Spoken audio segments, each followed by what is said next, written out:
श्री गुरुचरित्र ग्रंथ अध्याय 6 गोकर्ण महिमा महाबळेश्वर लिंग स्थापना. या अध्यायाच्या श्रवणाने पठनाने दैवी खूप दूर होतो व विद्या प्राप्त होते. ओम श्री गणेशाय नमः. श्री सरस्वत्ये नमः. श्री गुरुभ्यो नमः. श्री कुलदैवताय नमः.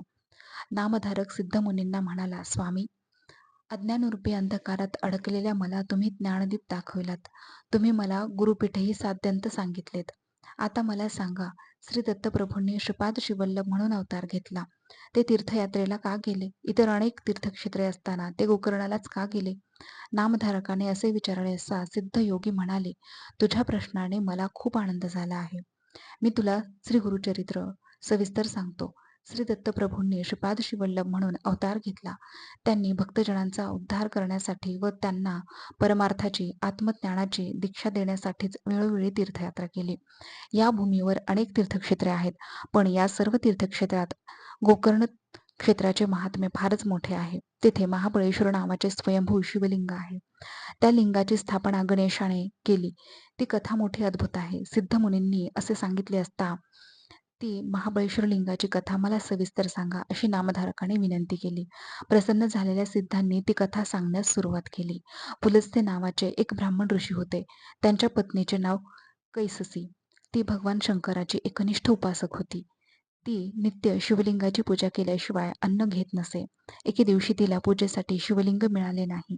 व्रतभंग होऊ नये म्हणून मृतिका शिवलिंग करून तिने त्याची भक्तिभावाने पूजा सुरू केली. याच वेळी तिचा पुत्र दशानन रावण तिला वंदन करण्यासाठी तेथे आला. तो अत्यंत क्रूर होता, तरी मोठा शिवभक्त होता. आपली आई मृतिका शिवलिंगाची पूजा करीत आहे हे पाहून त्याला मोठे आश्चर्य वाटले. तो म्हणाला, माते, मी तुझा पुत्र असताना तू मृतिका शिवलिंगाची पूजा करीत आहेस. हे माझे मोठे दुर्भाग्य म्हणावे. आणि या असल्या शिवलिंगाची पूजा करून काय फळ मिळणार आहे? कैससी म्हणाली, या पूजनाने कैलासपदाची प्राप्ती होते. हे ऐकताच रावण म्हणाला, मी तुला प्रत्यक्ष कैलासच आणून देतो. मग तुला हे कष्टच करावे लागणार नाहीत. तुला प्रत्यक्ष शिवपार्वतीची पूजा करता येईल. असे वचन देऊन तो शिवपार्वतीसह कैलास आणण्यासाठी मनोवेगाने निघाला. काहीही करून शिवपार्वतीसह कैलास लंकेत आणून आईला द्यायचाच, असा निश्चय त्याने केला. तेथे पोहोचताच शुभ्र आणि रमणीय अशा त्या कैलास पर्वताला रावण आपल्या 20 हातांनी गदागदा हलवू लागला. कैलास भुवन डळमळू लागले. रावण आपली 10 मस्तके पर्वताला लावून व 20 हात मांड्यांवर ठेवून अत्यंत जोराने पर्वत उचलण्याचा प्रयत्न करू लागला. सप्तपाताळे डळमळू लागली. सप्तस्वर्गात हल्लकल्लोळ माजला. शेषनाग फडा चुकू लागला. कूर्म भीतीने थरथरू लागला. स्वर्गातील सर्व देव भयभीत झाले. सत्यलोक, वैकुंठ लोक डळमळू लागले.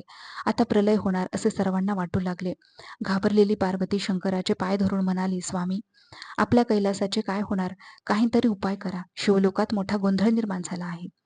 सगळे शिवगण घाबरले आहेत. आता स्वस्थ बसू नका, काहीतरी इलाज करा.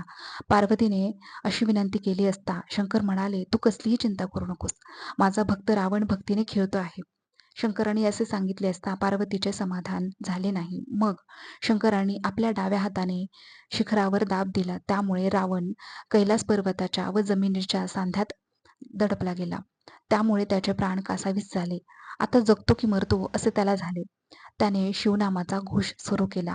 रावणाने अत्यंत भक्तीने शिवस्तवन करीत, हे पिनाकपाणी महादेवा, मला वाचवा वाचवा, मी आपणास शरण आलो आहे, अशी प्रार्थना केली असता शंकरांना त्याची दया आली. त्यांनी डाव्या हाताचा भार काढून घेतला. रावणाची सुटका झाली. आता त्याने शंकराचे स्तवन सुरू केले. त्यासाठी त्याने आपले एक मस्तक छाटले.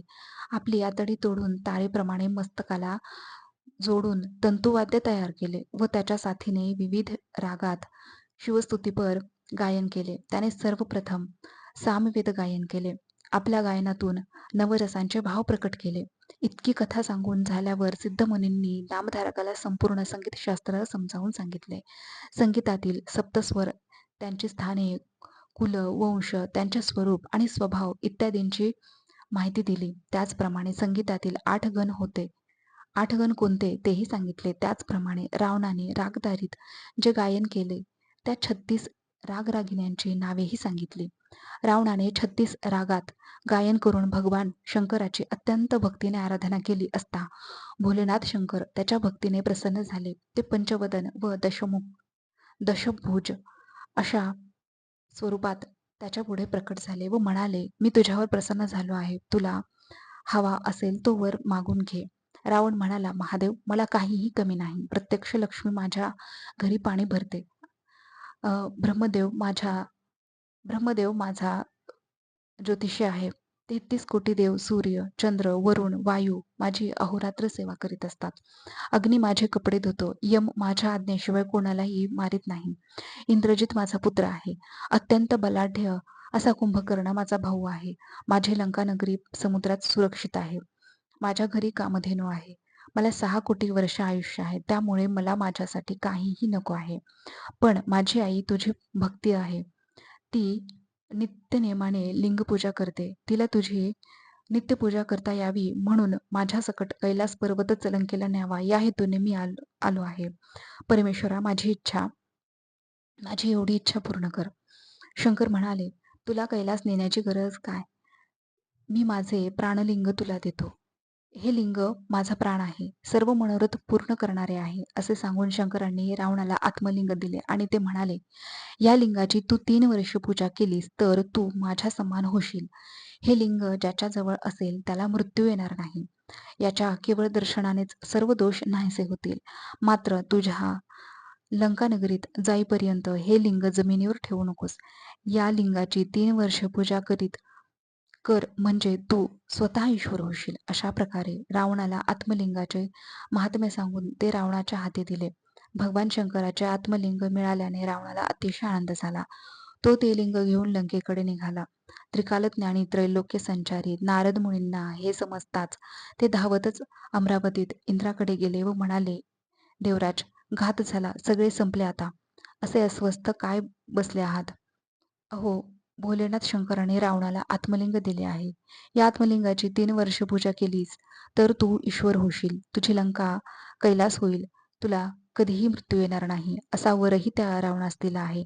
आता तो रावण अमर होईल. आता त्याच्या तावडीतून कोणीही सुटणार नाही. आता तुमचे वैभव गेले म्हणून समजा. रंभा, उर्वशी, मेनका इत्यादी अप्सरांसह तुम्हाला पण लंकेला जावे लागेल.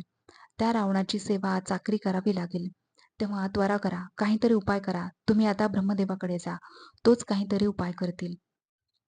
नारद मुनींनी असे सांगताच भयभीत झालेला इंद्र नारदांना घेऊन ब्रह्मदेवाकडे गेला. सगळी हकीकत समजताच ब्रह्मदेव म्हणाले, "या संकटसमयी श्री विष्णूच काहीतरी उपाय करतील." मग ते वैकुंठ लोकात श्री विष्णूकडे गेले. त्यांना सगळी हकीकत सांगून ब्रह्मदेव म्हणाले, "श्रीहरी, रावणाने सर्व देवांना कारागृहात डांबले आहे.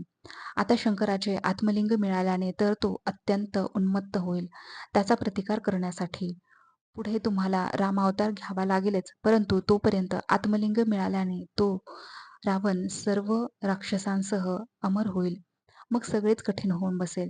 तेव्हा आताच काहीतरी करावयास हवे." ब्रह्मदेवाने असे सांगताच भगवान विष्णू त्वरित कैलास पर्वतावर निघाले.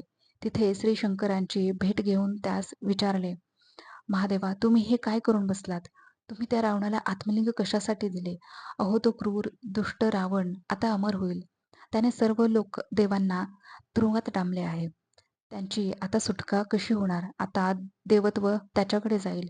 तो अवघ्या त्रैलोक्याला नकोसे करून टाकेल." शंकर म्हणाले, "श्रीहरी, मी तरी काय करू? मी आहे साधा भोळा." त्या रावणाची भक्ती पाहून त्याच्या दोषांचा आम्हाला विसरच पडला. त्याने स्वतःचे मस्तक तोडून तयार केलेल्या वीणेवर सुस्वर गायन करून माझे अपार स्तवन केले. त्याची ती दृढ भक्ती पाहून मी संतुष्ट झालो व त्याला माझे आत्मलिंग दिले. त्याने पार्वती मागितली असती तरीही मी त्याला दिली असती." विष्णू म्हणाले, "महादेवा, तुम्ही असले वर देता त्यामुळे दैत्य उन्मत्त होतात. ते सर्वांचा छळ करतात. मग त्यांचा नाश करण्यासाठी, संतजनांचे रक्षण करण्यासाठी आम्हाला अवतार घ्यावे लागतात. आता झाले ते झाले. आता सांगा, तो रावण आत्मलिंग घेऊन गेला त्याला किती वेळ झाला?" शंकर म्हणाले, "फार फार तर 5 घटक झाले असतील. अद्याप ते लंकेत गेला नसेल. अद्याप तो लंकेत गेला नसेल. तो मार्गातच कुठेतरी असेल. त्याला मी आत्मलिंग जमिनीवर ठेवू नकोस असे बजावले आहे." शंकराने असे सांगताच श्री विष्णूंनी आपले सुदर्शन चक्र सूर्याला झाकण्यासाठी पाठवले. मग ते नारद मुनींना म्हणाले, मुनिवर्य, रावण लंकेकडे निघाला आहे. तुम्ही त्वरा करा. त्याच्याकडे जा व काहीही करून त्याला रोखून धरा. माझे सुदर्शन चक्र सूर्याला झाकून सूर्यास्त झाल्याचा भास निर्माण होईल. रावण नित्यनेमाने संध्यावंदन करतो, हे तुम्हाला माहीत आहे. त्याला गाठून त्याला विलंब होईल असा काहीतरी प्रयत्न करा. विष्णूंनी असे सांगितले असता नारद मुनी मनोवेगी निघाले. नारद मुनी गेल्यावर श्री विष्णू गणेशाला म्हणाले, गणेशा, तू विघ्न अ, विघ्नहर्ता, दुःखहर्ता आहेस. म्हणून तर सर्व देव सर्व देवसुद्धा तुला वंदन करतात. तुला जे वंदन करतात त्यांच्या मनोरथ सिद्धीला जातात. परंतु जे लोक तुला वंदन करीत नाहीत, तुझी उपेक्षा करतात, त्यांच्यावर अनेक संकटे येतात. पण रावण तुला मुळीच जुमानत नाही. तो तुझ्या नकळत शंकराचे आत्मलिंग घेऊन गेला आहे. आता त्या आत्मलिंग पूजनामुळे तो अमर होईल व सर्व जगाचा छळ करील. तो लंकेत जाण्यापूर्वीच त्याला रोखून धरले पाहिजे. ते आत्मलिंग कधीही जमिनीवर ठेवू नकोस, असे श्री शंकरांनी त्यास बजावले आहे. त्याचाच फायदा करून घ्यावयास हवा, जेणेकरून रावण लवकर लंकेत जाणार नाही. अशी व्यवस्था करण्यासाठी नारदांना पुढे पाठविले आहे. आता तू बालब्रह्मचार्याचे रूप धारण करून रावणाकडे जा व त्याचा विश्वास संपादन करून ते आत्मलिंग मिळव व ते जमिनीवर ठेव. असे केल्यास ते आत्मलिंग तेथेच कायम राहील. अशा प्रकारे श्री विष्णूंनी गणेशाला सहाय्य करण्यास सांगितले. श्री गणेशाने ते मान्य केले. त्याने बालब्रह्मचार्याचे रूप धारण केले. भगवान विष्णूंनी त्याला शिदोरी म्हणून गूळ, खोबरे, साखर, लाडू, डाळिंबे इत्यादी पदार्थ दिले. मग गणराज ते पदार्थ खात खात रावणाकडे निघाला. नारद मुनी अगोदरच रावणाकडे गेले होते. त्यांनी रावणाला गाठून विचारले, रावणा, कुठून आलास? रावण म्हणाला, मी कैलासावर गेलो होतो. तेथे मी कठोर तप केले. त्यामुळे प्रसन्न झालेल्या शंकरांनी मला आत्मलिंग दिले. या आत्मलिंगाचे महात्म्य फार मोठे आहे, असे त्यांनी सांगितले. नारद मुनी म्हणाले, रावणा, तू खरोखरच मोठा भाग्यवान आहेस. म्हणूनच तुला आत्मलिंग दिले. मला त्या लिंगाची बरीच माहिती आहे. मला ते दाखव, म्हणजे ते शंकराचेच आत्मलिंग आहे अशी माझी खात्री पटेल. नारदाच्या बोलण्यावर रावणाचा विश्वास नव्हता. त्याने ते आत्मलिंग दुरूनच दाखवले. ते लिंग पाहून नारद मुनी म्हणाले, लंकेशा, हेच ते आत्मलिंग. मला त्याचे महात्म्य चांगले माहीत आहे. मी तुला ते सविस्तर सांगतो. तू अगदी शांत बसून मी सांगतो ते तू लक्षपूर्वक ऐक. मी तुला या लिंगाची उत्पत्ती कशी झाली ते सांगतो. कालाग्नीसारखा एक महाकाय पशु होता. त्या पशुला 3 शिंगे होती. एकदा ब्रह्मा, विष्णू, महेश शिकारीसाठी गेले होते. त्यांनी त्या पशुची शिकार केली. त्याने त्या पशुची 3ही शिंगे काढली. त्या प्रत्येक खाली अनेक प्राणलिंगे होते. ती 3ही लिंगे त्या तिघांनी घेतली. तू जे आत्मलिंग दाखविलेस तेच शंकराला मिळाले होते. जो या लिंगाची 3 वर्षे पूजा करील, तो स्वतः ईश्वर होईल. तो वरदाता होईल. हे लिंग ज्या स्थानी असेल ते स्थान कैलास होईल. या लिंगाचे आणखीही मोठे महात्म्य आहे. नारदांनी वेळ काढण्यासाठी आणखी काही सांगावयास सुरुवात केली. तेव्हा रावण म्हणाला, पुरे पुरे, मला लवकर लंकेत गेले पाहिजे. असे बोलून तो जाऊ लागला.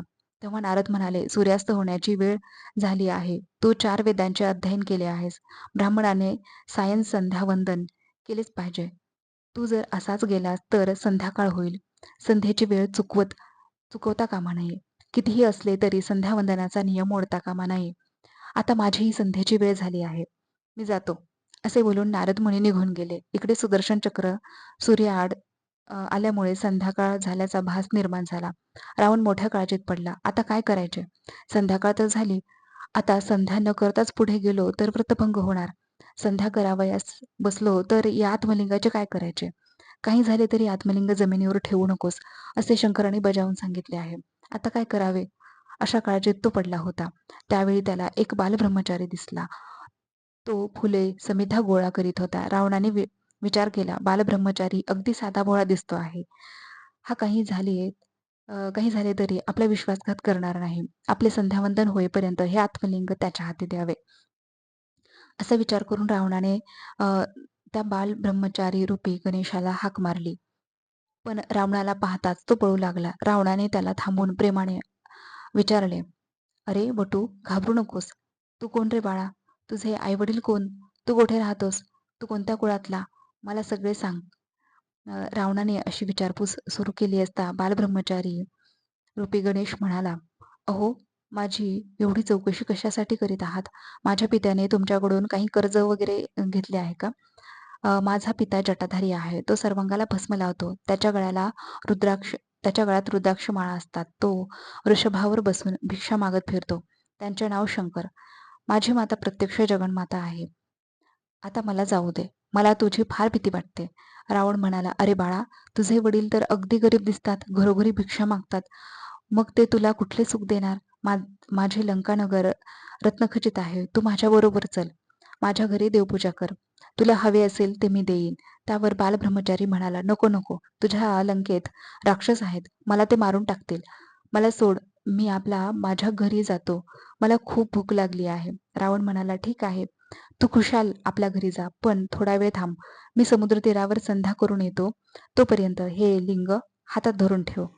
पण काही झाले तरी जमिनीवर ठेवू नकोस. त्यावर बालब्रह्मचारी म्हणाला, अहो, मला हा त्रास का देत आहात? मी लहान आहे. तुमचे लिंग जड असेल. मला कसे धरता येईल?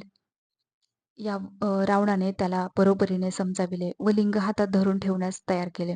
रावण त्या बालब्रह्मचारी रूपी गणेशाच्या हाती लिंग देऊन समुद्राच्या काठावर संधीला बसला. तेव्हा तो बालब्रह्मचारी म्हणाला, ठीक आहे, मी तुम्हाला 3 हाका मारीन. तेवढ्यात तुम्ही आला नाही तर मी हे लिंग जमिनीवर ठेवीन. रावणाने ते मान्य केले. तो बालब्रह्मचारी म्हणजे गणेश हातात आत्मलिंग घेऊन उभा राहिला. रावण संध्येला बसला. सर्व देव विमानात बसून गणेशाकडे कौतुकाने पाहत होते. रावण अर्घ्य देऊ लागला तेव्हा गणेश रावणाला हाका मारीत म्हणाला, लवकर या. माझ्या हाताला हे लिंग पेलवत नव्हते. माझा हात दुखावला आहे. रावणाने हाताने खून करून त्यास थोडा वेळ थांबण्यास सांगितले. काही वेळानंतर गणेशाने पुन्हा 2 हाका मारल्या. पण रावण संध्या अर्धवट सोडून उठला नाही. आता अट पूर्ण झाली होती. मग गणेशाने भगवान विष्णूंचे स्मरण करून व सर्व देवांना साक्षी ठेवून ते आत्मलिंग जमिनीवर ठेवले. सर्व देवांना अतिशय आनंद झाला. त्यांनी आकाशातून गणेशावर पुष्पवृष्टी केली. अर्घ्य देऊन रावण वेगाने परत आला. गणेशाने आत्मलिंग जमिनीवर ठेवलेले पाहून तो अतिशय क्रुद्ध झाला. त्याने त्याने रागाच्या भरात ठोसे मारले. गणेश रडत रडत पण मनातल्या मनात हसत हसत म्हणाला, मला विनाकारण का मारता? मी आता माझ्या आई-वडिलांना तुमचे नाव सांगतो. असे बोलून तो रडत रडत निघून गेला. पण रावणाने सारी शक्ती एकवटून ते लिंग वर काढण्याचा प्रयत्न केला. पण त्याचा काहीही उपयोग झाला नाही. रावणाने त्या आत्मलिंग वर काढण्यासाठी जोर लावल्याने त्या आत्मलिंगाला पीळ पडला. ते गोकर्ण म्हणजे गायीच्या कानाच्या आकारासारखे झाले. पण ते जमिनीच्या बाहेर आले नाही. तेव्हापासून ते शिवलिंग गोकर्ण महाबळेश्वर या नावाने प्रसिद्ध झाले. हताश, निराश झालेला रावण स्वतःचे कपाळ बडवीत लंकेला निघून गेला. भगवान सदाशिवांनी वास्तव्य केले म्हणून सर्व देवही तेथे येऊन राहू लागले. ही कथा सांगून सिद्ध योगी नामधारकाला म्हणाले, या गोकर्ण महाबळेश्वराचे महात्म्य स्कंद पुराणात अधिक विस्ताराने सांगितले आहे. ही कथा ऐकून नामधारकाला अतिशय आनंद झाला. त्याने सिद्धांचे पाय धरले. अशा रीतीने श्री गुरुचरित्रामृतातील गोकर्ण महिमा महाबळेश्वर लिंग स्थापना नावाचा अध्याय 6वा समाप्त. श्री गुरुदेव दत्तात्रय अर्पणमस्तु. अवधूत चिंतन श्री गुरुदेव दत्त.